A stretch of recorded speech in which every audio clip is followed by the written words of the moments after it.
Officers of the Royal St. Christopher Nevis Police Force have their hands filled as they are investigating 3 gun-related deaths over a 12-hour period.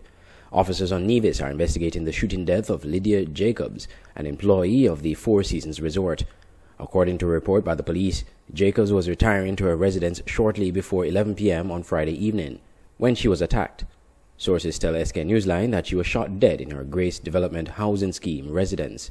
The 37-year-old mother was rushed to the Alexandria Hospital where she was pronounced dead. She is the second mother to be gunned down on the island in recent weeks. That incident brought to 6 the number of homicides on Nevis this year thus far. Meanwhile, hours after the incident, 2 men were gunned down at a residence in Taylor's Village in St. Kitts. A police press release issued Sunday morning identified the dead men as 41-year-old Sean Smith of Taylor's Village and Dennis Libert, age 46, of Lower Westbourne Street. A first statement issued Saturday evening noted that investigators from the Violent Crimes Unit are investigating a shooting incident that was reported at 9:45 p.m. on Saturday in Taylor's Range that resulted to injuries to 1 person and the murder of another. The injured victim was Smith, who was rushed to the hospital and later succumbed to his injuries. Law enforcement officials are calling for anyone with information to provide such to the police or use the crime apps to report. Andre Huey, SKN Newsline. The Ross University School of Veterinary Medicine collaborated with the Ministry of National Security of St. Kitts and Nevis and the U.S. Embassy to Barbados, the Eastern Caribbean, and the Organization of Eastern Caribbean States, OECS, to host a town hall meeting on safety and security on Wednesday. Speaking to the media after the meeting, Dean at Ross University, Dr. Sean Callanan, noted that while a small number of Ross University students are actually victims of crime in St. Kitts, it is important for all of them to exercise safety while on island. It's important that they know what's out there and available to them by way of support. That's one of the reasons we're showcasing what we do, but also what we do with the government, because we can't do it alone, and what we do with the US Embassy as well. They're predominantly American citizens, so in any situation we really have to be in touch with the American Embassy. Dr. Callanan disclosed that the university collaborates with the government through cooperation with the police force. He also stressed the importance of everyone to be vigilant with their personal security. Meanwhile, Permanent Secretary in the Ministry of National Security, Mr. Osmond Petty, said he advised the students during his remarks to exercise the same safety cautions here as they would do anywhere else. He said it is important for the government to continue the collaboration with Ross University. This exercise was very useful to share some of those insights and to continue the collaboration with Ross University. Addressing the town hall meeting were Consul General William Bent from the U.S. Embassy, who was the keynote speaker, as well as remarks from the Permanent Secretary, Mr. Petty, Dr. Callanan, and U.S. Embassy Assistant Regional Security Officer Jeremy Anderson. Andre Huey, SKN Newsline. While many were celebrating Flow 4GK and Rockets' victory in the Premier League last evening, police made a gruesome discovery of a decomposing body in Olivies, which has been identified as that of missing 17-year-old Liana Napoleon. The teen went missing back in May after she went to meet her brother, who is still to be identified by police, to collect monies from the sale of a family vehicle.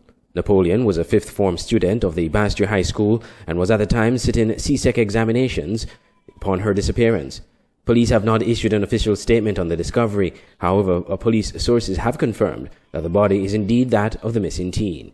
At a press conference recently, it was disclosed that the teen's brother was the prime suspect in the disappearance, while a number of other persons were also arrested and questioned.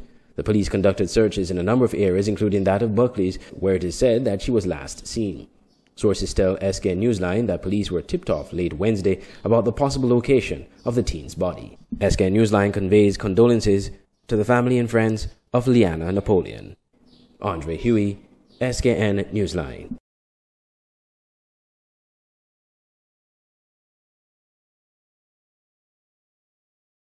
At Nagico, the things that matter to you matter to us. Like your boat when you're at sea and you get away from everything. Your home and the security of your daughter's things. And the car that you've had for too long, but after all these years, you just can't let go. At Nagico, we're about much more than just insurance. We're about the big things and the small things that mean everything. If everyday low prices and quality products matter to you, then come to Cost You Less on Bush Road, number 72, St. Martin. At Cost You Less, you can buy the highest quality food and household products, frozen foods, dairy products, snacks, laundry and cleaning products, housewares, and just about every other thing under the sun. Our customer service is just simply the best. St. Kitts Nevis shoppers, visit www.costyouless.com or visit our store on St. Martin and we'll help you ship your items. Cost You Less, your best value warehouse store. Carbon Embroidery is a professional embroidery, screen print, and graphics design studio in St. Martin. We produce high-quality embroidery and screen printing projects using nothing but the finest material to ensure a lasting impression on your corporate and marketing wear. All work is produced using top-brand clothing lines. Whether for personal or corporate use, we deliver a product you are proud to wear. Caribbean Embroidery in Phillipsburg, St. Martin. Visit our website www.caribbeanembroidery.com. A man died of gunshot wounds Tuesday morning after being shot at the Joseph N. France General Hospital. Police are investigating the incident. The victim is identified as Darnell Govaya, a 31-year-old resident of Phillips's Village. Investigations revealed that the victim was shot by an assailant while at the Joseph N. France General Hospital. He later died of his injuries. One person is in custody. The police encourages any person with information with regards to this incident to come forward and share that information by calling 467-1886, 467-1887, 467-1888, Crime Stoppers at 1-800-844-77, that's 1-800-TIPS, or by using the SKN Crime Reporter app on your smartphone. This is the second such incident at the hospital since 2014. On September 22, 2014, at around 8 p.m., two gunmen entered the JNF hospital in the Accident and Emergency Department area and opened fire on a young man who was at the time seeking medical attention. It was reported that the young man ran through the treatment area in an effort to escape his attackers, but in his attempt to get away, was struck multiple times about his body. Increased security measures were announced by the government at the time, but soon were not followed through. The lax security system persisted under the current administration. Meanwhile, two suspects have been taken into custody on suspicion of the murder of Leanna Napoleon. They have been formally charged and cautioned. Arrested and charged are Brandon Lee Wells, a 19-year-old resident of Buckley's Housing Development, and Travian Liddy, an 18-year-old male resident of St. Johnson's Village.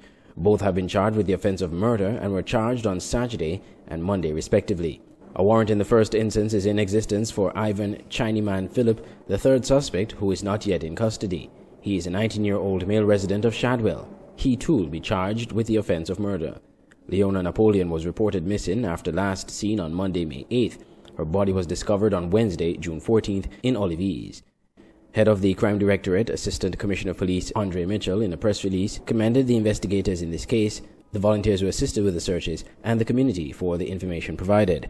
He said the police followed every lead, and while the outcome was not what they hoped for, the discovery gives the family and friends a starting point for healing. With Leanna's death and that of Darnell Govaya on Tuesday, the homicide rate now stands at 16 for 2017.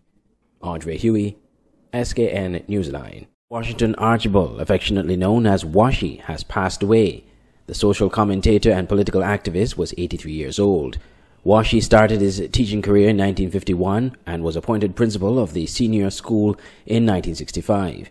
His role was to transition the school into the Bastyr Junior High School.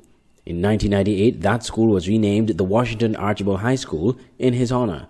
Washi also opened the St. Kitts Business College, and from 1998 to 2009, he founded and ran Project Strong, which was a skills training school for youth who needed a second chance after high school.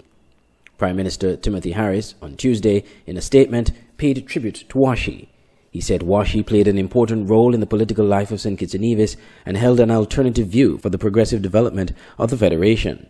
He said also that Washi played a role in suggesting an alternative to the sugar industry, which he thought was keeping the people poor. According to the Prime Minister, one such industry was moving from sugar to pork production, and the second was a proposition to convert the northeastern section of the island, which had long been the most productive area for sugar production, into something that could link to the tourism industry.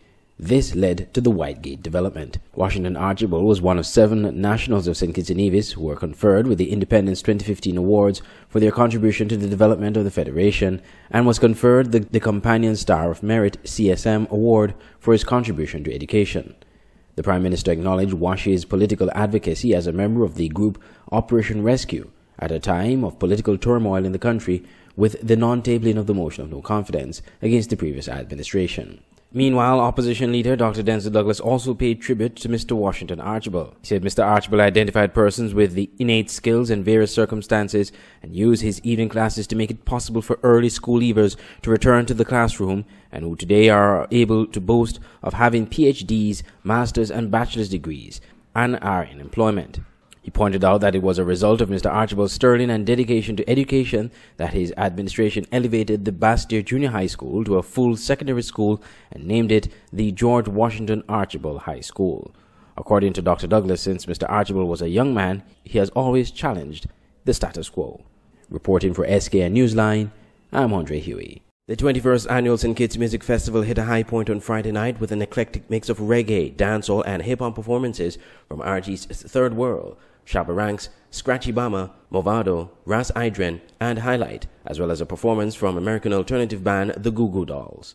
Third World was one of the top crowd favorite as they tantalized the musical taste buds of fans in attendance.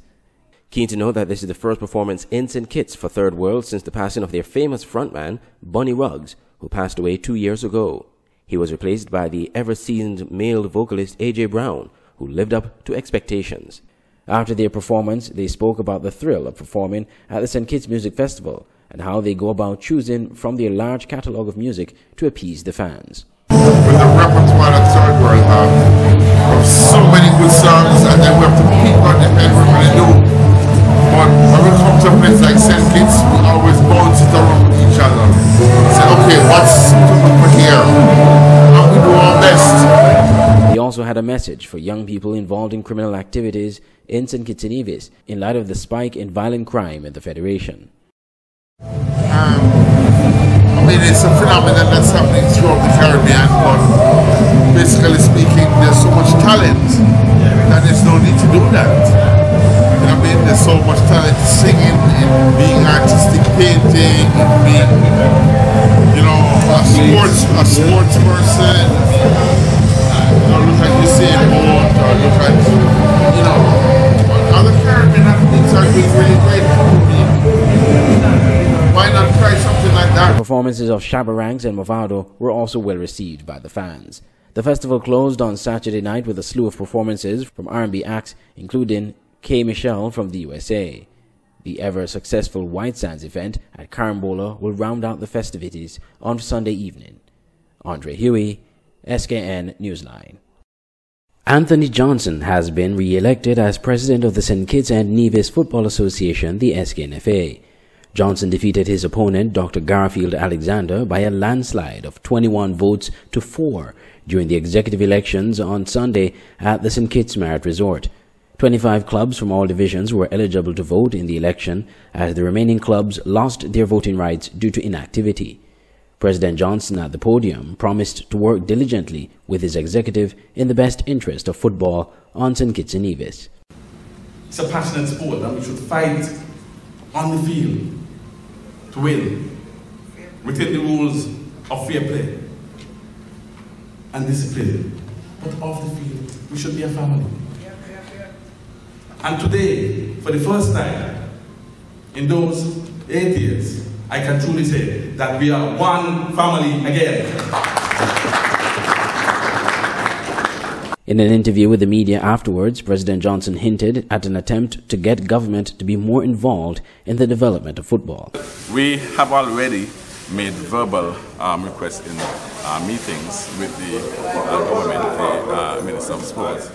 We intend now to formalize that request and have it put in a written proposal form. So that we intend to do in the very next few weeks as opposed to years, because we believe it's critically important for the football product that we have a modern day facility that can allow for international matches to be played in a comfortable environment. And so that is one of our major objectives. It's going to take a lot of time, it's going to take a lot of work, but it's certainly an objective and a deal that we intend to try our very best to achieve. Another area he hopes to advance is that of player insurance. At the last election we promised that. In fact, we delivered on that partially because it is now mandatory, and it is now the case for the last 2 years, in fact, that all of the players in the Premier League are insured, are covered by insurance. In fact, if you're not insured, you don't play. That is the policy. But it has come at a cost to the respective Premier League clubs. And to be fair, we did promise that we will provide it, but at a cost. However, what we are going forward with now is we are expanding it. We're going to make sure that it applies not just to Premier League clubs, but also to teams in the First Division, the Women's League, the Reserve League, and the Youth Leagues. Meanwhile, President Johnson extended an olive branch to those who did not support his re-election. We will work tirelessly to gain your trust over the next 4 years. And there is a place for each and every person who wishes to serve. Football is not about being negative. It should not be about the malicious and the vindictive in us. And so that is why I chose not to respond to a lot of the negativity that were being thrown. The other members of Anthony Johnson's new executive include Mr. Don Grant, First Vice President, Mr. Cornel Williams, Second Vice President, and executive members Keithley Pemberton, Alicia Collins, Jamiro Claxton, Dwyer Edmead, Tonya Lawrence, Louis Williams, and George Noland. Andre Huey, SKN Newsline. Mudslides, rockfalls, flooded guts, blocked drains, and a car washed up on Westbourne Gut in Bastyr were among some of the activities brought about by a weather system that impacted St. Kitts and Nevis with heavy rains and occasional thunderstorm Thursday morning. The National Emergency Management Agency NEMA reported that the Antigua and Barbuda Met Services had issued a flash flood warning for low-lying and flood-prone areas of St. Kitts and Nevis until 3 p.m. Thursday. A flash flood warning means that moderate to major flooding is imminent or occurring in low-lying and flood-prone areas. An active tropical wave along with the upper-level trough over the northeast Caribbean is influencing the weather over the Leeward Islands, and persons in the warning area are encouraged to move quickly to higher ground immediately. Residents living alongside streams, creeks, low-lying and flood-prone areas should take immediate precautions to protect life and property.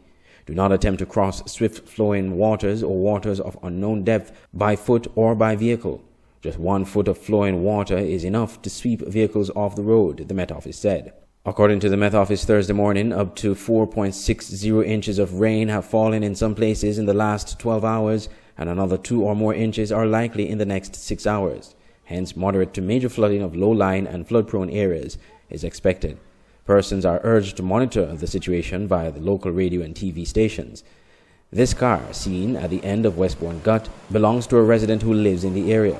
The car normally parks within the gut, but on this fateful morning was swept away by the rushing flood.